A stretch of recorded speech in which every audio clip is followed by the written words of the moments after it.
Bonjour à tous, bienvenue dans cette nouvelle vidéo.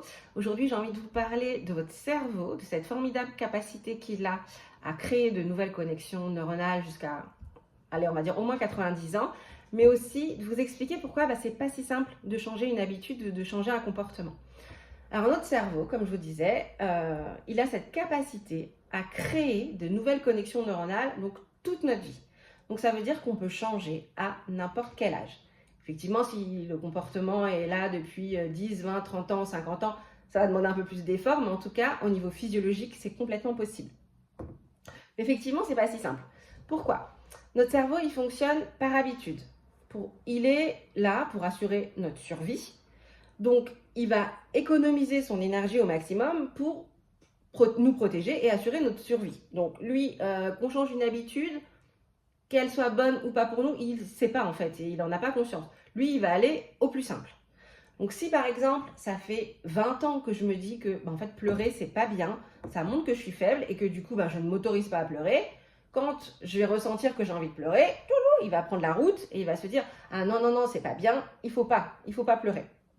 Mais si j'ai envie de changer ça, parce que je fais une thérapie et que je me rends compte que finalement pleurer c'est absolument pas un signe de faiblesse, il va falloir que je prenne du coup une autre route que lui ne connaît pas et du coup qui n'existe pas dans mon cerveau. Donc qu'est-ce qu'il va falloir que je fasse? Il va falloir que je crée un nouveau chemin. Et donc qui dit créer ce nouveau chemin, au début ça va être un tout petit chemin. Mais à force de passer, ça va devenir une autre autoroute et là mon cerveau il pourra emprunter cet autre chemin. Il faut en moyenne 20 fois que le comportement soit répété à peu près 20 fois pour que mon cerveau comprenne que hop, il peut passer par là. Et ce qui ne va pas être simple, c'est que quand vous allez vous sortir du chemin et sortir de l'habitude, votre cerveau il va pouvoir vous dire parfois ouh là là, non, non, non, non, non, moi je veux pas, je comprends pas, elle sort de son habitude, pour moi c'est un danger, pour le cerveau c'est un danger, il comprend pas trop. Donc il peut vous envoyer des messages du genre mais non, mais rappelle-toi, non en fait pleurer c'est vraiment pas bien, ce que tu fais c'est pas bien. Tout ça, ce sont des pensées qui émanent de votre cerveau qui vous envoie le message. Lui, il n'a pas envie que vous changiez. Donc, ce n'est pas de votre faute si vous ressentez de la peur, si c'est pas simple. C'est vraiment aussi au niveau physiologique qu'il se passe un truc qui fait dire à votre cerveau, ouh là là, attention, où elle va, moi je veux qu'elle prenne l'autoroute. Donc, c'est ça qu'il va falloir contrer. Mais déjà en ayant conscience, en vous disant que c'est pas vous, c'est pas une question de motivation, d'envie, de capacité, c'est le cerveau. Le cerveau tout simplement qui, lui, il aime pas forcément ça. Mais plus vous allez prendre cette route, plus vous allez lui montrer que c'est ok, et plus après il va pouvoir l'apprendre, lui aussi.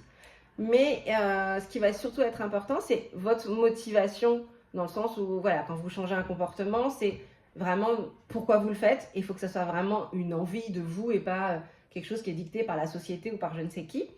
Et puis, ça va être la régularité, la répétition. Parfois, vous n'allez pas réussir à emprunter cette nouvelle route et c'est pas grave. Mais ayez conscience de ça, que c'est pas si facile et qu'à chaque fois que vous faites un petit pas vers ce nouveau comportement, non. Chaque fois, par exemple, que vous vous autorisez à pleurer, vous créez dans votre cerveau des nouvelles connexions neuronales qui vont vous aider petit à petit à pouvoir accepter, que votre cerveau puisse accepter que, en fait, pleurer, c'est complètement OK. Voilà ce que je voulais vous partager aujourd'hui. Prenez soin de vous et à très vite. Au revoir.